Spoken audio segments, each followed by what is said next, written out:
kalian tahu bahwa kalau yang ikan atau unggas itu jantan sangat bisa dibedakan yang jantan sama betina, yang mana jantan itu lebih bulunya itu lebih bervariasi warnanya dibanding yang betina. Kemudian yang jantan pada singa nampak sekali perbedaannya. Kemudian yang pada di bawah, gambar bawah adalah kerbau. Kelihatan yang mana jantan, karena jantan ada juga sih betina yang badannya seperti besar begini, tetapi bedanya itu pada abdomennya bawah ya, ventral ya. Di bawah ada bagian perut itu ada penisnya, dan itu akan dijulurkan pada waktu kopulasi ataupun lagi biasanya lagi kejar-kejaran atau lagi adu, biasanya adu kerbau itu dia akan keluar. Oke, kita lanjut. Nah, reproduksi secara umum sudah dibahas tadi, ada yang pada hewan, ada aseksual dan ada seksual. Aseksual tentunya itu dari induknya ya, tanpa melibatkan organ reproduksi jantan atau betina. Jadi ini merupakan atau peranan jaringan somatik, sedangkan kalau yang pada seksual itu membutuhkan jantan dan betina. Oke, dan seksual umumnya itu akan menghasilkan anak-anak yang sangat bervariasi gabungan atau cuplikan dari yang jantan atau betina yang muncul pada sifat pada individu baru. Reproduksi aseksual, pembelahan secara biner, tidak perlu Ibu terangkan ya, itu sudah mengingatkan saja. Biner artinya itu terjadi pembelahan dari satu langsung kedua. Biner secara fusi itu biasanya ditemukan pada amoeba, pada euglena di bawah ya. Kemudian dengan pembentukan tunas, sama hampir mirip ya dengan yang pada tumbuhan. Pembentukan tunas yaitu dari induknya, jadi nampak seperti tanaman. Itu bisa ditemukan pada hidra, porifera, ubur-ubur. Dan yang pembentukan tunas ini yang disebutkan ini umumnya berada di dalam air. Jadi sifatnya akuatik. Nah, kemudian yang mengalami perkembangan secara aseksual yang lainnya yaitu secara fragmentasi atau regenerasi. Regenerasi atau fragmentasi ini tubuh induknya, bakal induknya itu bisa memotong diri atau terbelah, dan dari potongan itu bisa menjadi individu baru. Pada planaria bisa ditemukan cacing pipi, atau pada polychaeta, Annelida, Lynchia, ini bintang laut. Bintang laut apabila dicacah itu akan menjadi individu yang baru, dan biasanya ini pada nelayan itu biasa melekat atau sebagai hama pada tambak-tambaknya, apalagi yang bintang laut yang akan tastar yang berduri panjang, bukan bulu babi ya. Bintang laut itu bila ditemukan oleh nelayan itu mereka saking jengkelnya itu caca, ternyata itu dicacanya itu akan menjadi individu baru. Seperti itu, mereka tidak paham. Kemudian secara partenogenesis seperti tadi disebutkan pada kalkun itu suatu hal yang khusus pada suatu hewan tertentu. Partenogenesis bisa dari induk yang tidak dibuahi, bisa ditemukan pada Daphnia. Daphnia ini adalah krustase yang makanan ikan yang paling bagus ditambak. Kemudian ada lizard, kadal. pada rayap atau pada lebah madu. Pada lebah madu, pada lebah madu itu terdapat kasta-kasta atau tingkat-tingkat berdasarkan dalam sosial mereka itu tingkat pekerja, stratanya ada yang pekerja dan yang sebagai istilahnya kepada manusia tentara penjaga sarang itu adalah berasal dari parthenogenesis. Jadi dari sel telur dapat menetas menjadi individu baru, tentunya akan steril. Dan juga bisa ditemukan pada ikan-ikan kecil. Ikan-ikan kecil itu bisa ditemukan, kalian sudah mengambil mikroteknik? Oh, belum ya. Mikroteknik semester lalu itu menemukan membawa ikan. Oh, bukan mikroteknik ya, Ibu lupa. Embrio apa mikroteknik itu? Mereka membawa ikan lagi bunting, dan setelah dibedah itu, harapannya kok ikan dibedah itu yang keluar ada telur, ternyata itu anak-anak yang keluar. Berarti itu secara parthenogenesis ya, dia sudah menetas di dalam tubuh induknya. Oke. Parthenogenesis khusus di sini dibahasnya pada kadal, whiptail, disebutkan bahwa ovulasi merangsang pola tingkah laku kawin sebagai betina karena pengaruh hormon estrogen yang tinggi. Setelah ovulasi akan bertingkah laku sebagai, setelah ovulasi berarti akan bertingkah laku sebagai jantan karena hormon estrogennya sudah menurun. Seperti itu. Jadi dia berlaku lagi sebagai jantan. Jadi pada waktu dia berlaku sebagai betina itu karena estrogennya tinggi. Oke. Kemudian, siklus dan pola reproduksi sangat bervariasi pada hewan. Ada hewan aseksual, bisa juga seksual. Kemudian ada juga akan bergantian. Bergantian artinya itu bisa jantan dan betina, dan gantian bisa betina jadi jantan tapi tidak balik lagi. Ya, tidak balik lagi. Nah, pada hewan ada yang hermaprodit, bukan hanya pada tumbuhan tetapi pada hewan, dan ada hermaprodit yang umum. Tetapi ada juga hermaprodit sekuensial. Ada dua macam di sini, protogini dan protandri. Protogini ini yang muda, yang masih muda itu dia akan berkelamin betina, dan pada usia tertentu akan berubah menjadi jantan. Itu bisa ditemukan pada ikan karang. Sedangkan kebalikannya protandri, pada usia muda bersifat jantan, dan pada waktu usia tertentu semakin tambah umurnya itu akan berubah menjadi betina. Tentu kalian bertanya bagaimana bisa berubah. Itu dibarengi dengan pembentukan di dalam ovariumnya, di dalam gametnya, di dalam gonadnya. Ya, gonadnya pada waktu muda pada protandri itu, di dalam itu adalah yang berkembang adalah testisnya, jaringan testis untuk menghasilkan protozoa, spermatozoa. Kemudian setelah jaringan jantan, jaringan gonad jantan tadi, testis itu habis, itu akan beralih menjadi betina.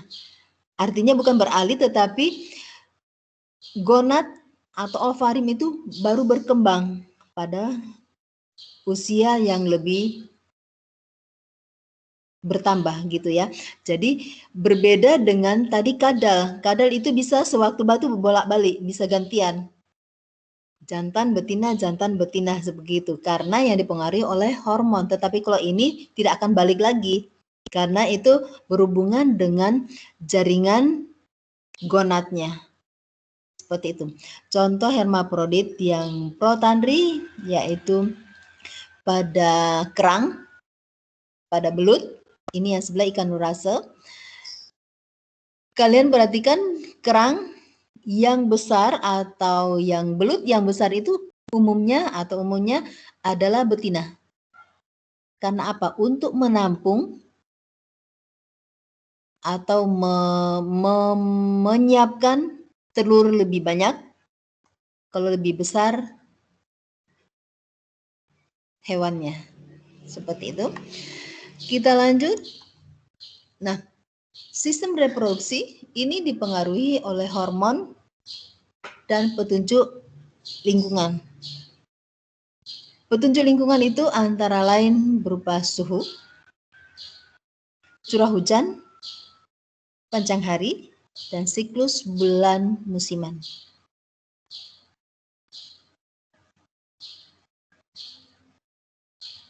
Pada suhu setelah hujan itu banyak yang bereproduksi karena tanaman banyak bersemi.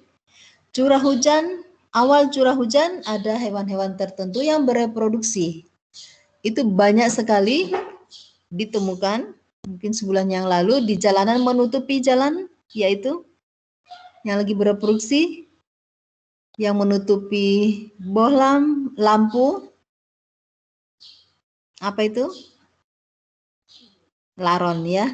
Laron, jadi itu dia bereproduksi pada sebelum awal musim hujan, bukan sebelum tetapi awal musim hujan.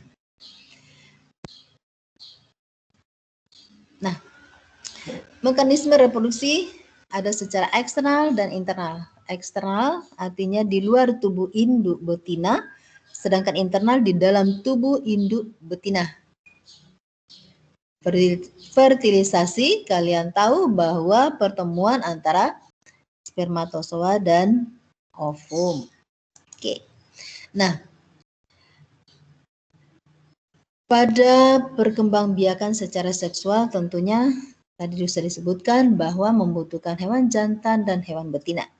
Yang jantan akan melepaskan spermatozoa dan yang betina akan melepaskan ovum dan akan terjadi fertilisasi dan menghasilkan sigot.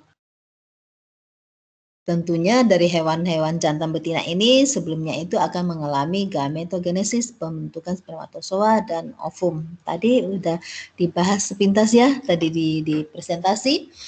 Kemudian akan berkembang, sigot tadi akan berkembang menjadi embrio. Embrio ini bisa berkembang di luar tubuh induk dan ada yang berkembang di dalam tubuh induk. Yang berkembang di luar tubuh induk itu adalah yang dalam bentuk yang menghasilkan telur. Biasanya pada reptil, kemudian yang umum yaitu pada unggas yang menghasilkan telur dan itu akan berkembang di luar tubuh induknya. Tetapi pada waktu masa inkubasi telur itu tentunya membutuhkan panas yang cukup. Kalau tidak mendapatkan panas cukup, embrio di dalam telur itu akan mati. Oke. Setelah cukup umur untuk menetas, kemudian juga akan yang berkembang embrio berkembang dalam tubuh induk akan dilahirkan dan menjadi individu baru. Oke. Nah, organ reproduksi pada betina sudah dibahas maupun pada jantan tadi sudah dibahas, Ibu tidak akan mengulangnya. Oke. Nah, ini adalah gambar apa? Kita temanya jantan ya, berarti ini adalah testis. Testis ini karena berada di dalam, di atas, di tengah tubuh, berarti ini testis dari unggas. Kalau testis hewan bukan unggas, itu testisnya di bawah. Untuk meyakinkan lagi bahwa ini unggas, kalian lihat di bawah latar dari tesis ini adalah apa? Organ apa? Ginjal. Ginjal itu pada unggas melekat pada tulang belakang. Kalau ginjal mamalia itu dalam bentuk organ yang bisa diangkat, ya. Ini melekat. Jadi ini adalah unggas. Oke, kita lanjut. Nah, pada fisiologis reproduksi jantan itu untuk tahap pada kopulasi, pada bagian alat kopulasinya, pada penis itu akan mengalami suatu ereksi. Ereksi ini adalah peningkatan turgiditas atau pembesaran pada suatu organ. Pada organ yaitu pada otot polos di dalam penis yang disebut apa?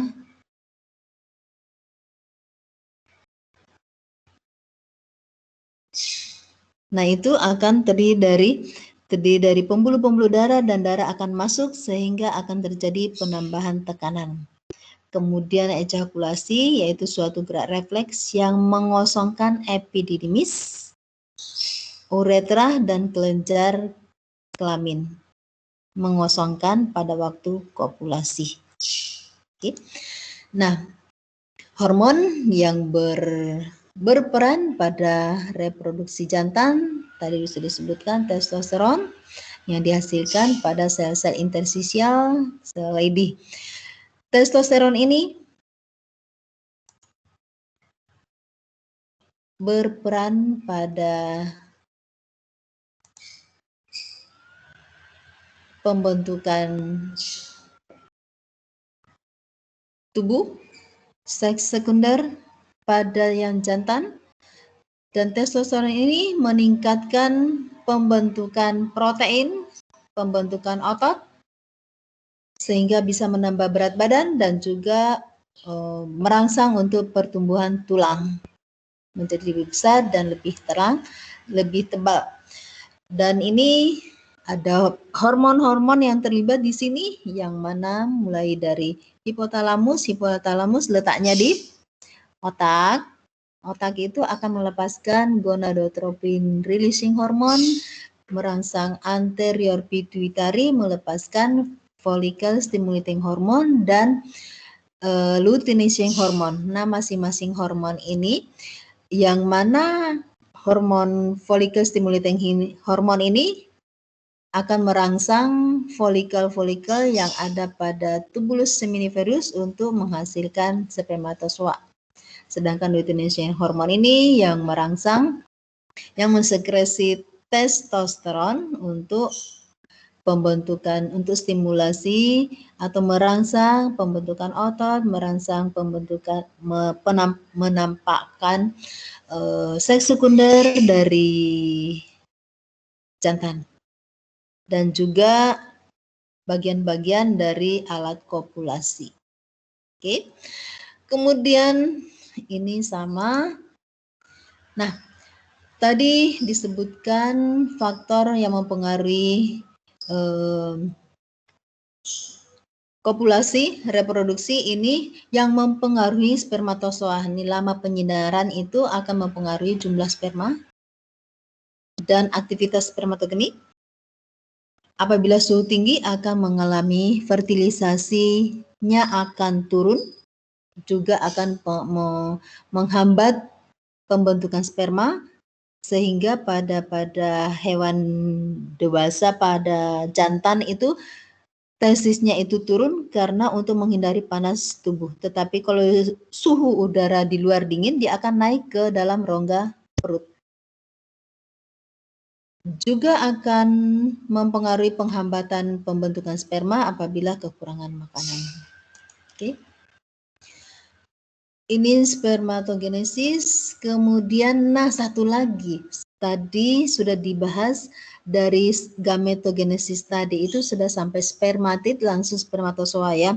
Spermatid itu masih belum mempunyai ekor, spermatozoa sudah mempunyai ekor itu melalui suatu proses spermiogenesis. Nah, spermiogenesis ini adalah metamorfosis dari spermatid menjadi spermatozoa. Jadi ini urutan terbentuknya ekor leher sehingga menjadi spermatozoa yang bisa mobile yang memiliki ekor. Oke. Nah, ini yang normal. Slide 31 ini adalah bentuk-bentuk spermatozoa dari beragam hewan. Ada yang memiliki ekor yang panjang, yang bulat, yang tidak berekor. Ada yang kepala yang runcing. Oke, kepala yang bentuknya bermacam, kalian bisa lihat. Yang manusia itu yang di atas sepasang, itu kepalanya itu normal seperti itu. Kemudian, nah, spermatozoa, jumlah spermatozoa secara pada domba lebih banyak dibanding sapi ya. Manusia berapa? 20 kali 10 pangkat 6. Berarti bisa sampai 20 jutaan per mililiter manusia. Selain spermatozoa dihasilkan juga ada beberapa semen. Semen ini cairan yang dikeluarkan dari beberapa kelenjar. Tadi sudah disebutkan ya, ada kelenjar bulboerit, ada dari vesika semilunaris, ada dari kelenjar prostat. Nah, itu akan menyumbang cairan untuk sebagai makanan dan juga untuk pelindung bagi spermatozoa. Kalau tanpa cairan tersebut spermatozoa akan mati. Spermatozoa tidak semuanya utuh bentuknya. Ada yang memiliki kepala yang raksasa atau kerdil, ada yang kepala rangkap, tanpa kepala, ada yang ekor yang bercabang. Dan apabila 50% abnormal, dianggap hewan tersebut atau pada manusia itu dianggap steril. 50% ya. Steril, dianggap steril. Artinya tidak mampu untuk menghasilkan keturunan. Nah, ini kriteria semen normal. Ini volumenya sekitar 2 sampai 6 mililiter. Jumlahnya itu sekitar, ini pada manusia loh, ini gambar senyum di atas berarti pada manusia. Jumlah spermatozoa lebih kurang 20 juta per mili. Ya, banyak banget ya, 20 juta loh. Kemudian motilitas itu harus 50%. Kalau tidak motil 50% itu dianggap tadi disebutkan steril. Morfologinya normalnya itu 30%, kemudian vitalitas, dan ini bagian bawah nggak kelihatan ya. Itu yang dimaksud itu adalah karena semen ini dalam bentuk bukan air, cairan, tapi dalam bentuk lendir apa mukus. Dan kalian tahu bahwa mukus itu atau lendir itu kalau dijatuhkan, dipakan itu akan membentuk seperti benang. Nah, itu yang dimaksud itu benangnya sepanjang bisa 2 meter. Kalau air kan netes-tes gitu ya, jadi tidak membentuk benang. Itu yang dimaksud. Ini 2 meter, 2 cm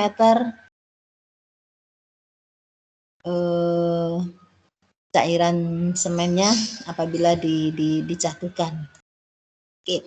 Nah, ini kalian bisa lihat di sini bentuk spermatozoa yang normal dan yang tidak normal.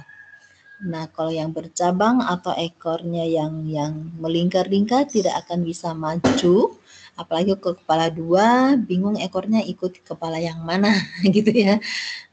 Oke. Dan nah, kalian bisa lihat di sini pada pengamatan spermatozoa bisa diketahui sperma yang normal ini pada bagian kiri yang warna abu-abu biru. Karena dalam 1 mili itu 20 juta, berarti kan numpuk di dalamnya, jadi penampakannya di dalam mikroskop apabila diamati. Nah, yang sebelah kanan itu masih bulatan, yang kiri itu kalau jumlahnya segini berarti memang sangat sedikit spermanya. Jadi 20 juta itu hanya bisa satu yang bisa membuahi ovum. Kemudian bentuknya kita lihat, bentuknya demikian, ini yang normal seperti itu, tapi kalau bentuknya yang kepalanya sudah bengkok, ini pada manusia, itu ekor yang melingkar itu tidak akan bisa mencapai sel telur di ujung dari oviduct. Kemudian gerakannya itu gerakannya ke depan, bukan ke samping atau kiri kanan gitu ya. Jadi kelihatan yang motil. Oke. Slide yang ke-36 kalian bisa lihat di situ morfologi. Jadi ada kelainan pada kepala, pada leher, pada ekor. Tuh. Ukurannya sperma berapa? Sekitar 60 sampai 70 mikrometer. Sangat kecil. Ini gambar perbandingan perubahan pada manusia pada waktu masih dalam embrio, masih embrio. Kepala dulu yang berkembang, kemudian tubuhnya, kemudian ini berikutnya dari kiri, ketiga dari kiri itu lahir. Dan sepertinya itu kalian diperhatikan pada bayi-bayi bahwa biasanya sepertinya itu tangannya lebih panjang ya, lebih panjang sehingga mudah sekali menjangkau kakinya dan kakinya dibawa ke mulut gitu ya. Dan semakin tambah umur, semakin proporsional perkembangan dan pertumbuhannya. Nah,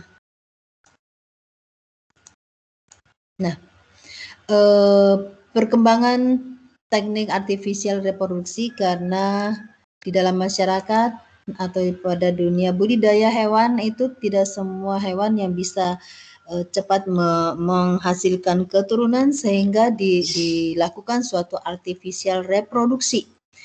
Jadi bisa melakukan suatu semen atau spermatozoa yang dimasukkan dalam oviduct dengan cara inseminasi buatan atau dengan cara embrio transfer. Ya, jadi bukan duit aja yang ditransfer ya, jadi embrio bisa ditransfer. Terjadi fertilisasi alami pada in vitro, kemudian diimplantasi pada uterus. Itu bisa pada hewan maupun pada manusia.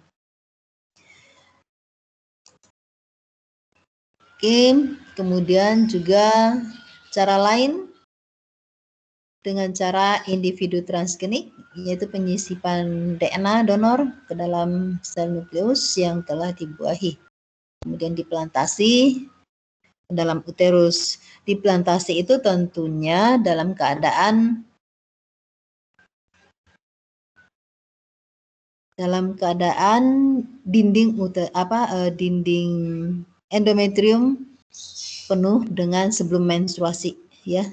Sebelum masa menstruasi biasanya itu minggu kedua setelah bersih sebelumnya ya. Oke. Yang berikutnya, waduh, bergaya ini.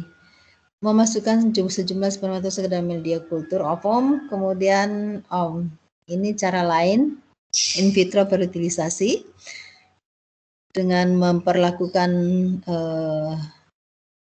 sel telur untuk menginjeksikan spermatozoanya. Ini tentunya dikerjakan di laboratorium. Oke, terima kasih atas perhatian kalian. Ada yang ingin tanyakan? Kita masih ada waktu 9 menit, 8 menit. Oke. Silakan. Kalian masih di sana kan? Oke. Masih, Bu.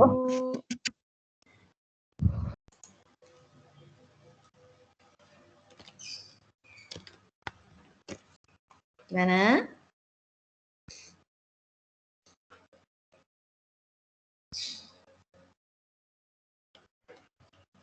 Ada ditanyakan? Silakan.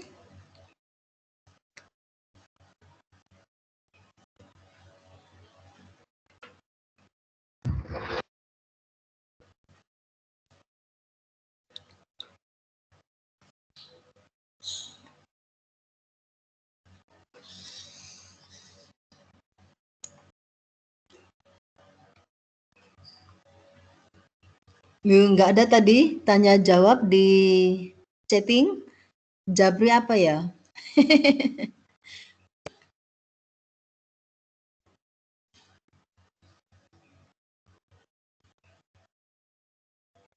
Oh, di ruang sana tadi ya, di file menu di dalam ya, chattingnya.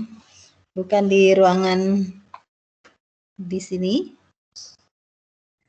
Ibu izin bertanya, Bu. Ya, silakan. Bu, ini kan kalau sperma kan yang masuk hanya satu, Bu. Nah, misalkan volumenya dibesarin dikit, nggak kedengaran Ibu. Iya, Bu, maaf. Nah, itu dia. Ayo. Kan sperma yang masuk kan hanya satu, Bu, yang bisa. Nah, kalau permasalahannya itu di sel telur, jadi sel telurnya itu belum matang, itu bagaimana, Bu? Sel telurnya belum matang, ya tidak ada terjadi fertilisasi. Spermatozoanya pada mati semua.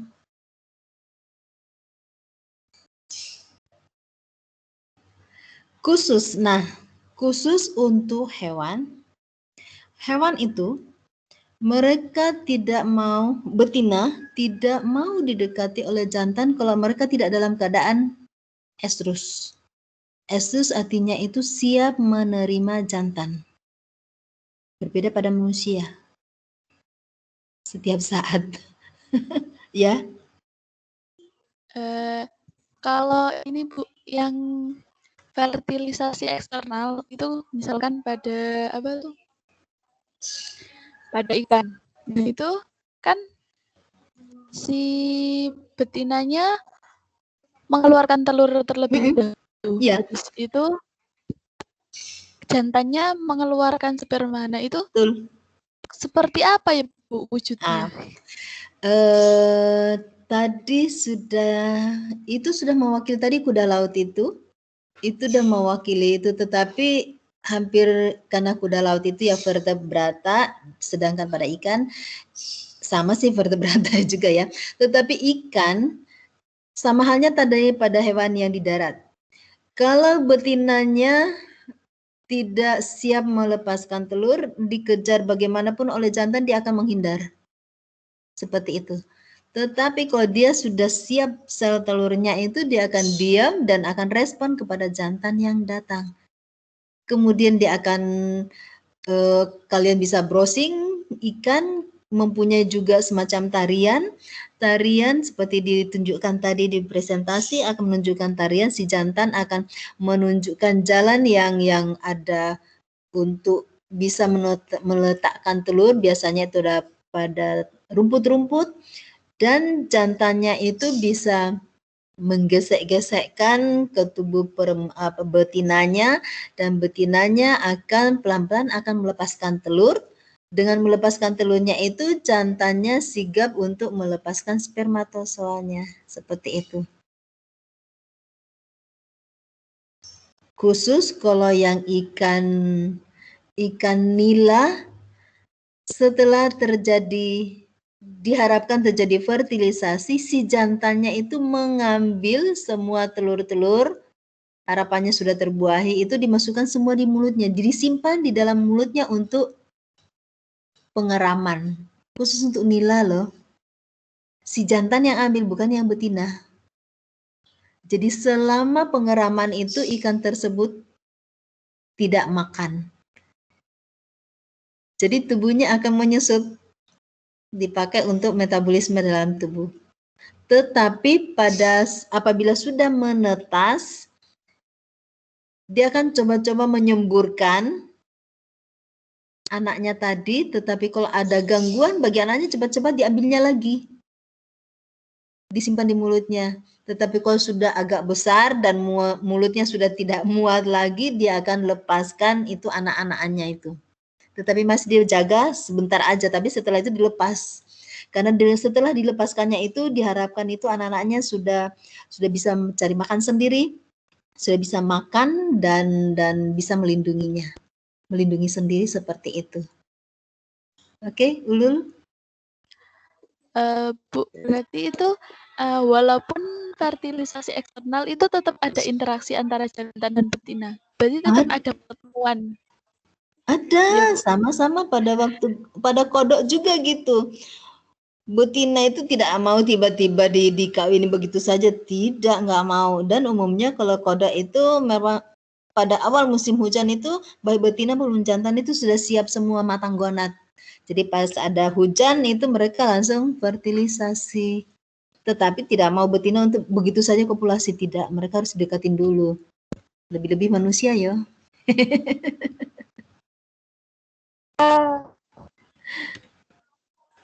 Berarti itu telur itu dikeluarkan kalau udah cocok gitu sama betina. Betul. Sudah waktunya, cocok itu kan cocok tidaknya itu kan butuh waktu juga. Mereka kan harus ada semacam tarian atau ada semacam waktu yang dibutuhkan untuk bisa menggiring si betina untuk melepaskan telurnya. Jadi tidak bisa tiba-tiba langsung didorong betinanya ke sudut untuk langsung mengeluarkan, enggak seperti itu. Jadi harus ada semacam apa ya, kalau pada manusia ada seremoninya seperti itu. Jadi untuk melepaskan telur tersebut.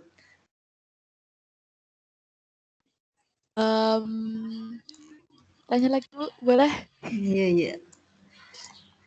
Itu kan kalau misalkan tidak itu ya Bu, tidak bermigrasi dulu. Nah, kalau itu bukan berpikir sampai ke situ, tetapi itu bukan berpikir seperti begitu, tetapi itu suatu naluri bagi hewan tersebut, gitu loh. Bukan Ibu, kalau manusia berpikir. Bukan, ini persoalan yang berbeda lagi Ibu. Jadi bukan yang tadi. Kalau tadi udah paham Ibu. Ini yang saya tanyakan itu kalau bertelurnya bermigrasi dulu, berarti itu pemijahannya juga di sana. Pencarian pasangannya juga setelah migrasi itu atau sebelum migrasi, Bu? Gini, ikan itu ada beberapa jenis yang seperti parthenogenesis disebutkan. Parthenogenesis artinya seperti tadi, itu jadi misalnya seperti salmon. Salmon itu tidak ada lagi tarian untuk melepaskan telur, tetapi salmon itu dia berenang melewati dari hilir ke hulu, dan itu melalui tantangan yang banyak sampai juga akan mengalami perubahan morfologi. Sampai dia di hulu itu dengan sisa tenaga yang sedikit itu mereka akan melepaskan semua telur-telurnya. Jadi tidak ada lagi tadi seremoni tadi. Jadi langsung melepaskan dan diharapkan itu telur-telur itu akan menetas. Jadi bisa dikatakan itu sembarang pejantannya yang mau membuai telur tersebut, Bu, kalau yang salmon? Tidak. Ibu belum terlalu dalam pelajari mengenai salmon, tapi untuk ikan secara umum itu mestinya itu internal, fertilisasi secara eksternal. Oke, dilepaskan telurnya, dan mungkin ada juga yang sebagian, maaf Ibu tidak terlalu paham itu, dan semua ikan yang salmon itu akan naik semua ke hulu, sampai ke hulu baru mereka terjadi dilepaskan telurnya. Berarti tidak cuma betina, iya Bu. Enggak cuma betina doang kan Bu? Iya.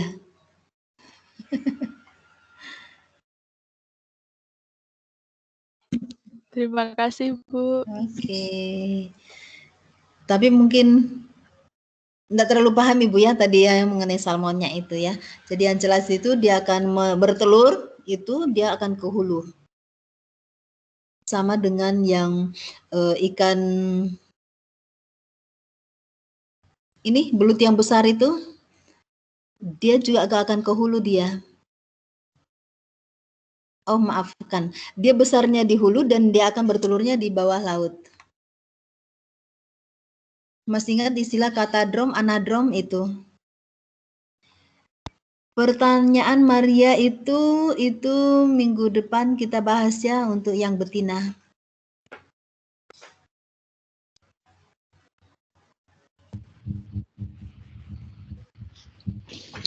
Bu.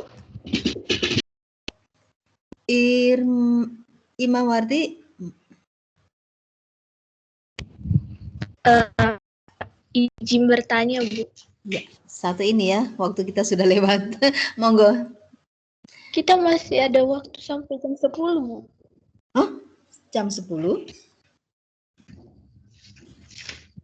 Enggak. Sampai jam 9.10.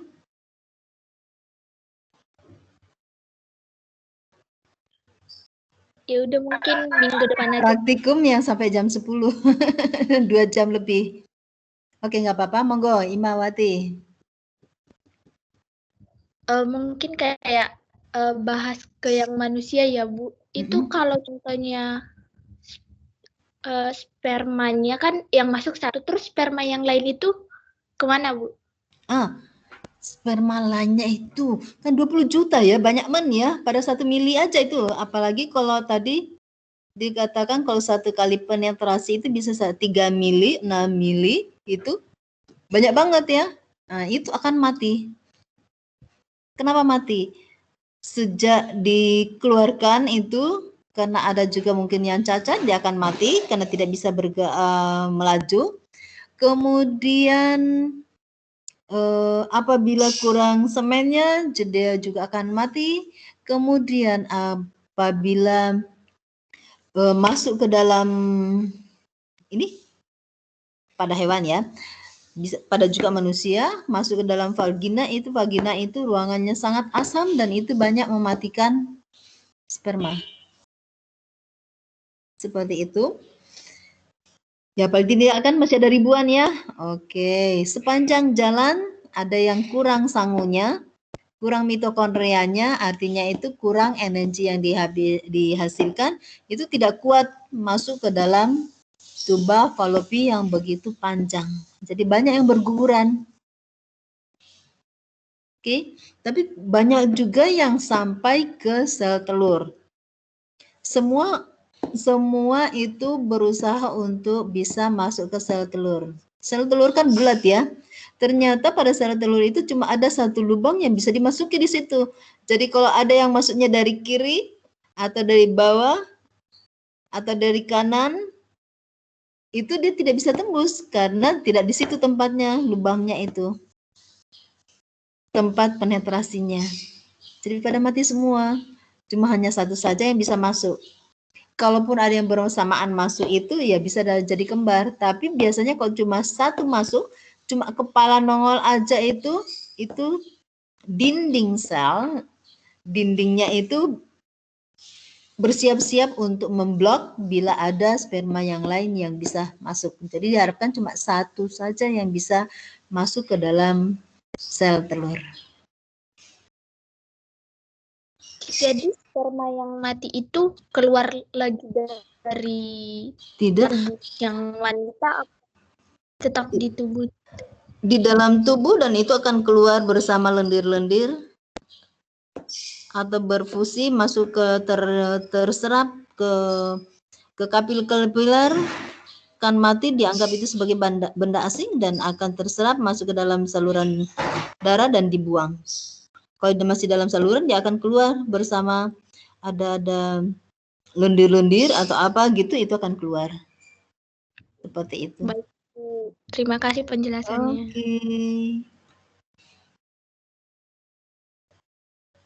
Oke. Benar waktunya kan kita sampai 9.10 ya? Bukan jam 10? Sebenarnya kalau sampai di jam 10, Bu. Sampai jam 10? Kalau berdasarkan di jadwal SSO kami gitu. Sampai jam 10? Oh gitu. Baiklah. Oke, setengah jam lagi kita diskusi, monggo. Bu, maaf, saya izin bertanya. Monggo, Zidan. Iya Bu, saya kan pernah dengar ada istilah ayam petelur. Nah itu ada perbedaan fisiologis atau tidak ya Bu? Maksudnya kan ayam itu dikhususkan untuk mengeluarkan telur agar dimanfaatkan telurnya. Iya. Itu, nah sedangkan reproduksi itu kan kayaknya terlalu dipaksakan gitu. Kalau melihat itu. Iya. Betul. Ayam atau unggas itu bertelur. Tergantung bagi manusia yang memeliharanya. Mau ambil telurnya, konsumsi telurnya, atau mau mengambil telurnya itu untuk disiapkan untuk ditetaskan, ya kan? Oke. Telur-telur yang ada di pasaran biasanya disebut telur, bukan telur ayam kampung atau telur bebek, tetapi yang untuk konsumsi sehari-hari itu adalah ayam dari ayam petelur, khusus untuk bertelur. Tetapi kalau telur itu dibuahi, bisa juga nanti jadi ada anaknya. Tetapi yang dijual itu adalah telur-telur yang tidak dibuahi. Kenapa tidak dibuahi? Karena jantannya tidak dicampur masuk ke dalam kandang.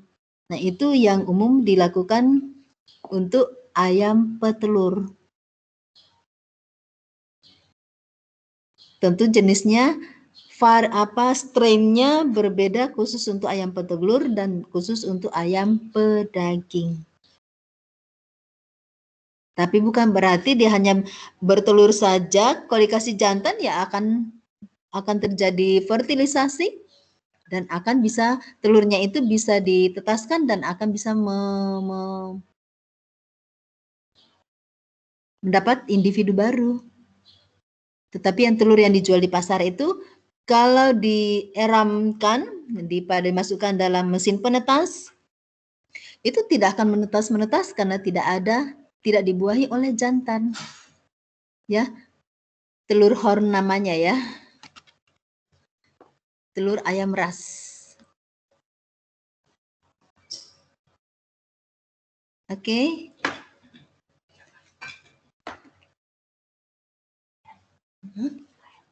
Kemana? Kenapa nggak makan anaknya? Nggak makan tuh. Oke, Zidan. Akan tetapi ayam kampung atau bebek yang bercampur dengan ayam yang jantan itu sudah bertelur itu bisa juga tidak dibuahi. Karena tidak semua yang dierami biasanya itu tidak semua yang dierami itu akan menjadi ada menetas semua. Jadi ada yang busuk. Berarti busuk berarti tidak terjadi, tidak dibuahi sel telurnya di dalam tubuh induknya. Seperti itu. Gimana sih, Dan? Baik Ibu, berarti untuk ayam yang digunakan, yang disebut sebagai ayam petelur itu sebenarnya tidak ada perbedaan ya Bu, hanya perlakuan saja yang berbeda. Iya. Baik Ibu, terima kasih. Oke.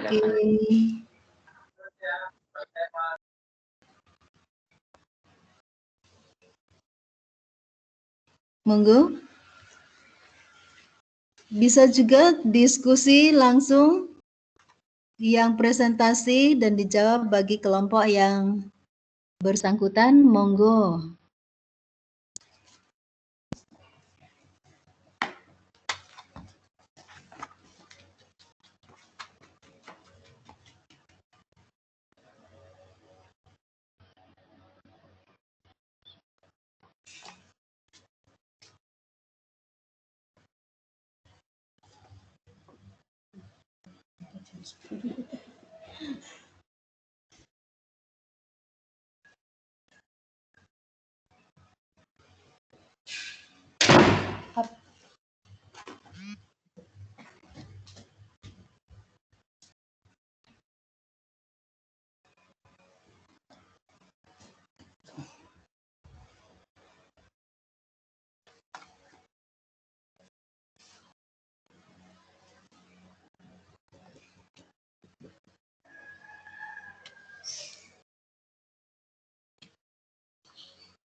Monggo, ada yang bertanya lagi?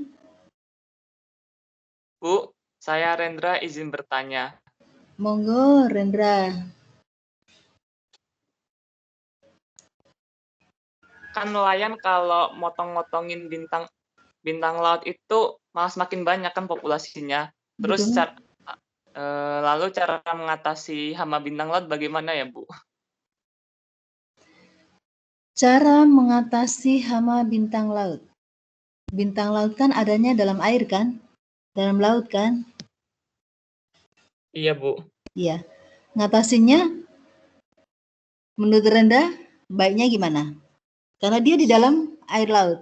Berarti dalam laut. Menurut saya begitu diambil sebaiknya jangan dipotong tapi langsung dikumpulkan terus dibawa ke daratan saja. Betul. Seperti itu. Jadi dikeluarkan dari habitatnya saja. Nggak usah repot-repot kan? Dimatiin di dalam air, dicacah, malah tambah banyak, ya diangkat aja ke atas. Ya udah sama dengan ikan kan? Dikeluarkan dari habitatnya.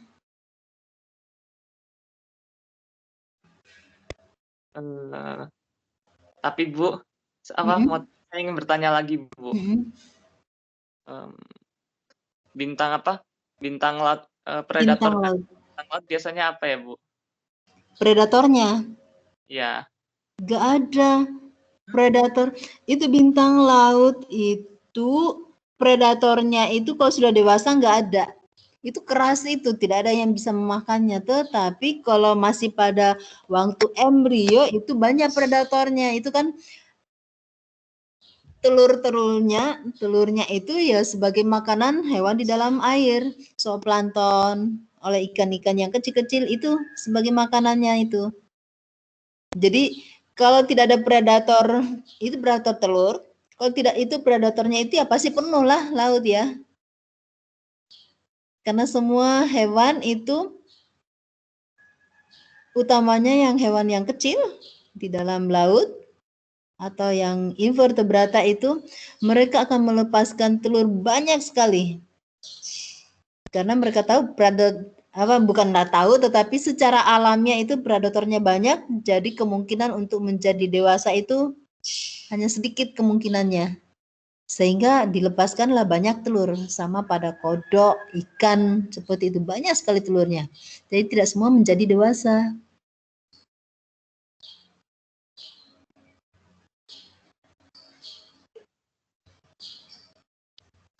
Oke. Baik Bu, terima kasih banyak.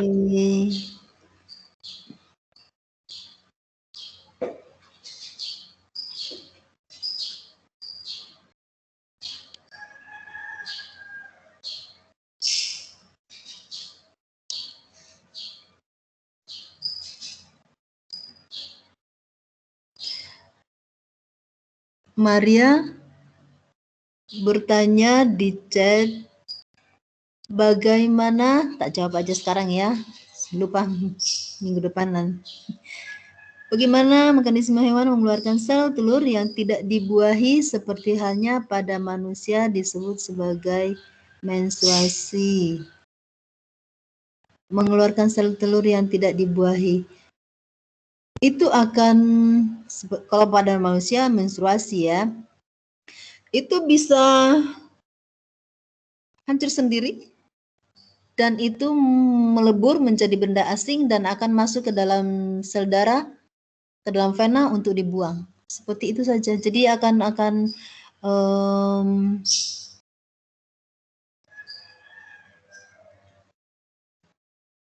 mati. Maksudnya kan sel telur tadi sudah tidak aktif, itu akan hancur sendiri gitu ya, karena apa ya, membusuk, hancur, membusuk, dan itu dianggap sebagai benda asing yang perlu dikeluarkan dari tubuh dan itu masuk ke dalam kapiler dan itu dibuang melalui pembuluh darah. Seperti itu biasanya. Kalau masuk ke dalam oviduct tidak, karena biasanya itu sel telur ya biasanya masuk dalam sel telur ya, karena terjadi folikel yang matang masuk ke dalam, ditangkap oleh infundibulum dan masuk ke dalam ampula. Nah, biasanya terjadi fertilisasi itu di dalam sepertiga bagian dari oviduct, dari ujung. Maaf dari pangkal gitu ya, sepertiga bagian di situ terjadi fertilisasi. Kalau tidak ada fertilisasi, ya sel telur itu akan hancur sendiri dan dikeluarkan melalui oviduct. Sama dengan tadi yang spermatozoa, sekian juta, puluhan juta gitu, kemana aja, cuma satu yang jadi ya, yaitu akan hancur sendiri. Hancur sendiri dan sebagai benda asing akan dikeluarkan dari tubuh melalui pembuluh tadi, dari oviduct, saluran vagina, sehingga saluran itu selalu memang tetap diperbarui, masuk ke dalam vagina, dan itu endometrium itu setiap bulan selalu diperbaharui. Jadi itu akan keluar bersama dengan pembuluh-pembuluh darah yang luruh sebagai darah menstruasi. Itu yang keluar, telur tadi yang tidak dibuahi. Jangan pikir telurnya itu, telur pada manusia, pada hewan itu sebesar telur ayam, bebek ya, gede ya. Enggak lah, kecil banget. Enggak kelihatan. Oke. Maria, oke ya.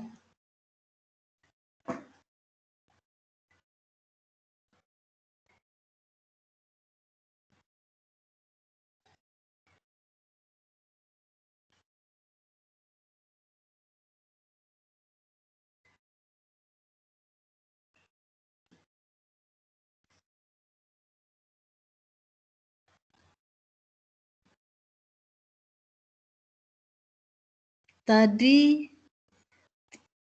ada yang tertarik nggak tadi kalkunnya tadi yang parthenogenesis? Nggak tertarik untuk bertanya? Halo? Masih belum tahu, Bu. Belum terlalu paham. Belum terlalu paham? oleh kelompoknya.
Nggak ada yang bertanya?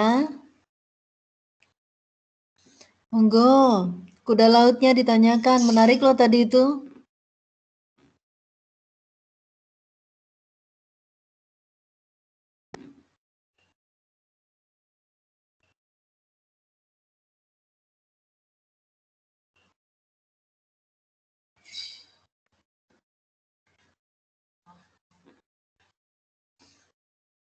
Jadi kuda lautnya itu mirip dengan ini ya tadi. Itu mirip dengan merpati ya. Kalian tahu merpati? Ya, hewan yang termasuk apa? Setia. Gimana sih Dan?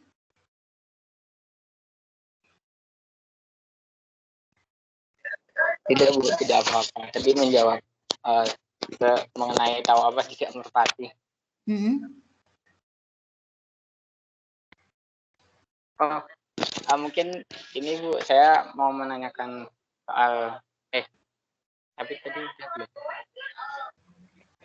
berarti kalau apa ya, beberapa hewan yang istilahnya setia tadi itu Bu, itu kalau memang dia sudah menikah itu istilahnya sudah kehilangan pasangannya, itu dia matinya karena stres ya Bu? Maksudnya apa ada faktor lain? Bisa jadi. Kamu ingat nggak ada sepasang rusa? Masih ingat lagunya? Apa Ibu? Maaf. Ada lagu sepasang rusa? Nggak tahu malah Bu. Tidak tahu Bu. Malah baru tahu adalah. Kalian belum nggak tahu? Oh yo itu lagu lawas itu. Sepasang rusa dilanda asmara itu. Kalian nggak tahu? Jadi rusa itu juga sangat setia sehingga dibuatkan lagu. Jadi dia yang betina, yang jantan itu masuk jurang. Bukan masuk jurang, dia mati atau kenapa gitu. Akhirnya dia galau akhirnya masuk jurang dan tamatlah riwayatnya gitu loh.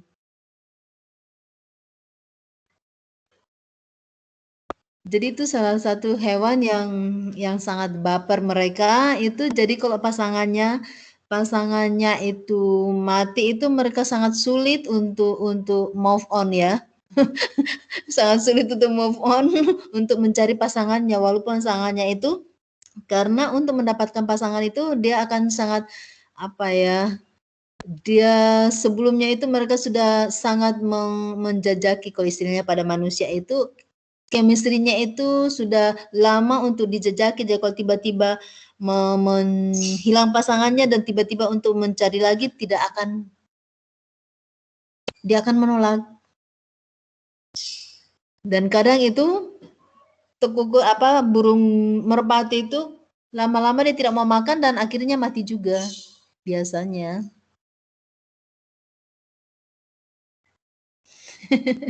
Ya stres ya istilahnya ya.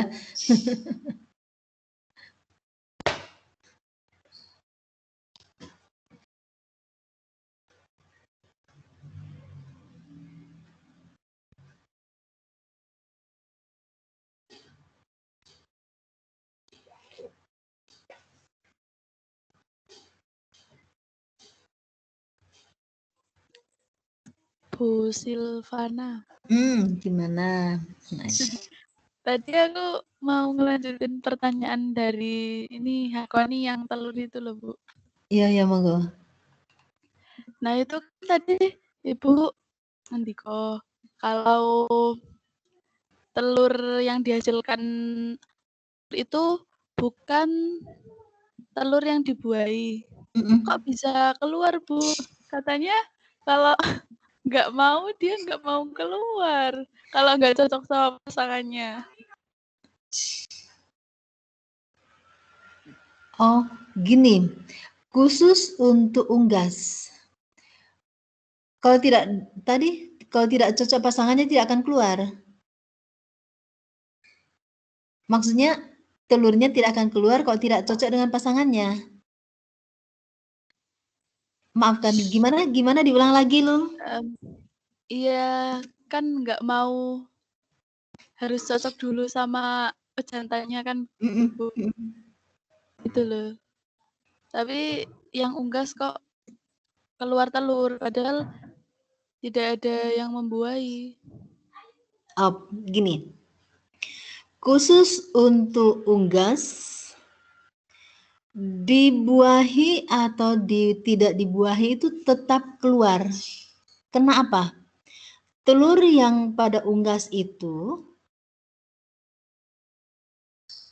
mekanismenya yaitu ada pembentukan kuning telur, kemudian kuning telur itu akan diberikan putih telur di dalam sepanjang di magnum bagian dari oviduct, kemudian diberikan telur, diselimuti kuning telurnya itu oleh putih telur, kemudian setelah diberikan putih telur, disekresikan putih telur pada kuning telur itu, kemudian ditutup, dilapisi lapisan tipis.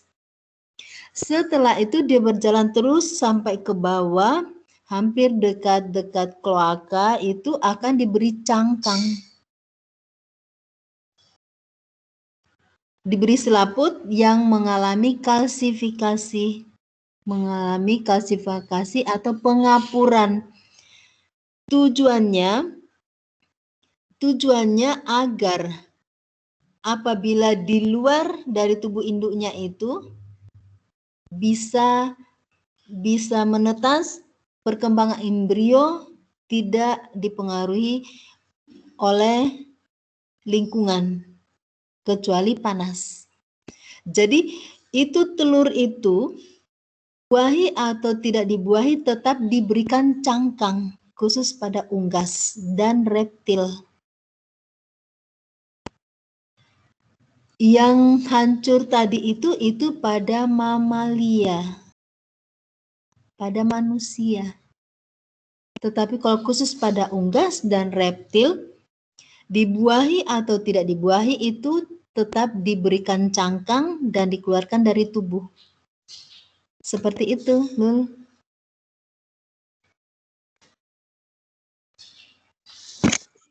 Iya, Bu. Terima kasih. Ya, sama-sama.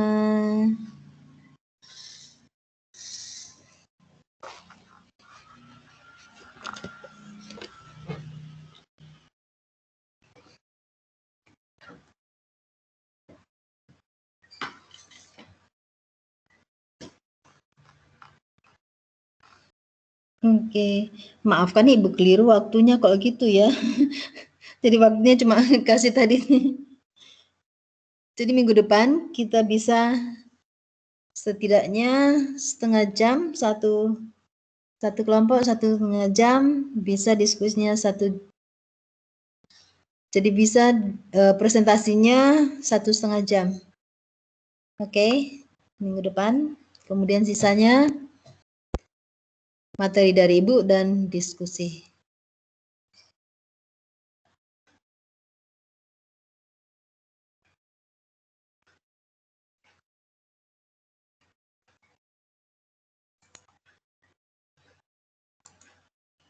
Oke, ada lagi? Tidak ada lagi yang mengalami kendala, semua masuk kan? Ibu nggak cek lagi. Semua bisa isi presensi ya? Bisa, Ibu. Bisa, Bu. Ya, nah, tadi yang sudah dilapor itu Ibu sudah presensikan?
Baik, kalau tidak ada lagi yang ingin bertanya, tidak ada yang menanggapi lagi yang presentasi tadi, kita tutup saja.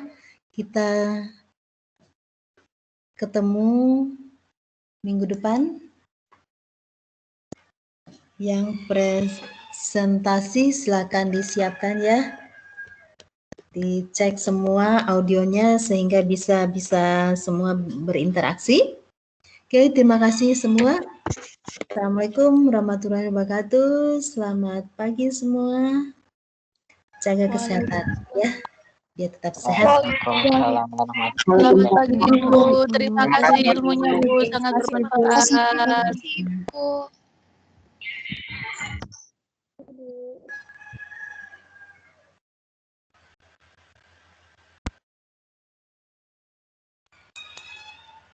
Oke, monggo live masing-masing.